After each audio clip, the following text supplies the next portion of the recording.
नमस्कार, मैं हूं सबा खान। आप देख रहे हैं द दस्तक 24। मेरे साथ इस वक्त मध्य प्रदेश के बासौदा विधानसभा से पूर्व विधायक और कांग्रेस से मौजूदा विधायक प्रत्याशी निशंक जैन जी हैं। सर, बहुत स्वागत है आपका। किस तरह की तैयारियां चल रही हैं? पहली बात तो अभी कांग्रेस ने कोई लिस्ट जारी नहीं की, इसलिए अभी मैं प्रत्याशी नहीं हूँ। अभी हमारे प्रत्याशी माननीय कमलनाथ जी हैं, कांग्रेस पार्टी है और हाथ का पंजा है। उम्मीद है टिकट मिलने की? स्वाभाविक है, कांग्रेस के हर कार्यकर्ता जो टिकट मांगते हैं उनकी उम्मीद होना भी चाहिए। और पार्टी ने बहुत स्पष्ट तय किया है कि जिसका नाम सर्वे में आएगा, चाहे वो किसी नेता का खास हो या आम हो, तो पार्टी से जुड़े भी हैं और आप विधायक भी रह चुके हैं, तो चांसेस तो वैसे भी ज़्यादा हैं आप। देखिए, वो जो क्राइटेरिया कांग्रेस पार्टी ने बनाया है वो क्राइटेरिया सब पे लागू है, मुझ पे भी लागू है और हर कार्यकर्ता पे लागू है। यदि पार्टी मुझे मौका देगी तो निश्चित तौर पर मैं चुनाव लड़ूंगा और कोशिश करूंगा कि किसी भी हालत में मैं सीट कांग्रेस की झोली में डालूं। यह मेरा प्रयास रहेगा। कार्यकर्ता के दम पर, बुजुर्ग साथियों के आशीर्वाद से और जनता के सहयोग से ये काम मैं करूंगा। आपको कितना आत्मविश्वास है कि पार्टी आपको सेलेक्ट करेगी और क्षेत्र की जनता आपको सेलेक्ट करेगी अगर टिकट मिलता है तो? देखिए, जो व्यक्ति लगातार परिश्रम करता है, जो बच्चा साल भर पढ़ाई करता है, उसे उम्मीद होती है कि परीक्षा में पास हो जाएगा। तो तैयारी मजबूत है? मैंने आपसे कहा ना कि जो बच्चा साल भर पढ़ाई करता है उसे उम्मीद होती है। सर, बच्चे को ये भी कॉन्फिडेंट होता है निकल पाएंगे कि नहीं निकल पाएंगे। वो तो उसने पढ़ाई के आधार पे ही तो उसे कॉन्फिडेंस आता है अंदर से। वही पूछ रही हूँ सर, आपको कितना कॉन्फिडेंट है अपनी पढ़ाई पर, अपनी सेवा पे, क्षेत्र के जनता के जो आप करते हैं वादे, जो आप क्षेत्र में जाते हैं, उस पर कितना ट्रस्ट है? चुनाव हारने के बाद मैं लगातार उसी रूप में काम कर रहा हूँ जिस रूप में मैं एज ए विधायक काम करता था। जनता से सतत संपर्क, और वो आप स्वयं भी देख रहे हैं कि मैं सिर्फ गुड मॉर्निंग से लेके गुड नाइट तक जनता की सेवा के लिए उपलब्ध हूँ। कांग्रेस परिवार के साथियों के साथ उपलब्ध हूँ। क्या क्या मुद्दे लेकर जा रहे हैं क्षेत्र में जनता के बीच? यदि हम मुद्दों की बात करें तो दिन कम पड़ जाएंगे। 18 साल का भारतीय जनता पार्टी का कुशासन और माननीय कमलनाथ जी का 15 महीने का सुशासन, यही सबसे बड़ा मुद्दा है। मध्य प्रदेश में इवेंट वाली सरकार है, झूठ बोलने वाली सरकार है। चूंकि वर्तमान मुख्यमंत्री हमारे 4 बार सांसद रहे हैं, उस समय भी वो झूठ बोलते थे। भाजपा में सुशासन नहीं है? भाजपा में सिर्फ भ्रष्टाचार है। 50% की कमीशन वाली सरकार है।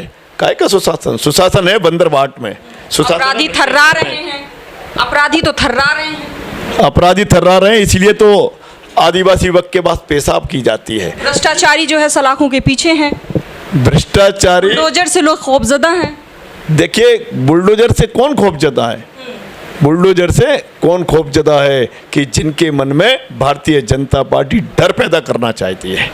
बुलडोजर से वो लोग खौफजदा नहीं है कि जिनके इशारे पर इस प्रदेश में अपराध का माफिया है, शराब माफिया, रेत माफिया, महिलाओं पे अत्याचार और बलात्कार का माफिया। रीवा में घटना घटती है, सतना में घटना घटती है, मैयर में घटना घटती है।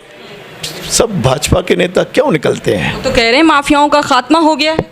देखिए, मैंने आपसे कहा ना कि इस प्रदेश में झूठ बोलने वाली सरकार है। दिन भर झूठ बोलते हैं, सुबह से लेकर शाम तक झूठ बोलते हैं। और मैं तो कहता हूं कि शिवराज जी के पेट में झूठ की मशीन लगी है, उससे सही निकलता ही नहीं है। क्यों? झूठ किस आधार पर बता रहे हैं आप? अभी बहनों का देखिए, उसमें लाडली बहना का इजाफा कर दिया, 250 रुपये का। गैस सिलेंडर के दाम केंद्र सरकार ने घटा दिए। अभी किसानों का ऋण माफी योजना आ गई है। देखिए, 18 साल से मध्य प्रदेश की सरकार को लाडली बहना याद नहीं आई। जब चुनाव में कुर्सी दिखी, जब शिवराज जी की रवानगी तय हो गई, तब लाडली बहना याद आ गई। आंकड़े बताते हैं कि मध्य प्रदेश बलात्कार के मामले में नंबर 1, महिलाओं के अत्याचार के मामले में नंबर 1। अब आपको लाडली बहना याद आ गई। अरे हम तो कहते हैं कि यदि आपको लाडली बहना को पैसे ही देना थे तो आपने 7 साल और 8 साल और 10 साल पहले क्यों नहीं दिए? सिर्फ चुनावी बात है, और उसमें भी तमाम कंडीशन है। हमारे नेता कमलनाथ जी ने कहा है कि हम सरकार में आएंगे तो 1500 रुपये महीने भी देंगे और 500 रुपये में गैस की टंकी भी देंगे, और कोई कंडीशन नहीं। इसमें ट्रैक्टर की कंडीशन है, उम्र की बंधन है, तमाम तरह की परेशानियां महिलाओं को, हमारी बहन बेटी बहुओं भाभीियों को ऊपर इन्होंने लगा रखी हैं। आप सम्मान की बात कर रहे हैं। सूबे का मुखिया एक दलित के पैर धुलता है, माफ़ी मांगता है। कम से कम सही दलित के ही धो लेते हैं, तो हमें भी लगता है सिर्फ इवेंट करने के लिए, मीडिया के माध्यम से इवेंट करने में निश्चित तौर पर इस देश के प्रधानमंत्री और प्रदेश के मुख्यमंत्री का कोई मुकाबला नहीं है। अरे वो दलित, उसी दलित के पैर धो लेते, दलित के नहीं, उस आदिवासी के पैर धो लेते जिस आदिवासी के ऊपर भाजपा के नेता ने पेशाब करी है, अब उसके पैर धो लेते। तो गलत आदिवासी था वो, गलत आदिवासी के पैर धो लिए उन्होंने बाद में स्वीकारा, भाजपा के नेताओं ने स्वीकारा कि भूल हो गई। एक सी शकल, भूल तो सुधरती रहती है, लोग सुधारते रहते हैं अपनी अपनी भूलें। देखिए इसका मतलब बात वो है ना, दरअसल दुर्भाग्य इस देश का हो गया कि मीडिया को सत्ता से सवाल करना चाहिए, मीडिया विपक्ष से सवाल कर रही है। मैं आपसे सवाल करता हूं, क्या आपका काम सिर्फ विपक्ष से सवाल करने का है? सत्ता की आपने कौन सी, क्या आपने महंगाई के मामले में सत्ता से सवाल किया? क्या आपने भ्रष्टाचार के मामले में सत्ता से सवाल किया? क्या काला धन के मामले में आपने सत्ता से सवाल किया?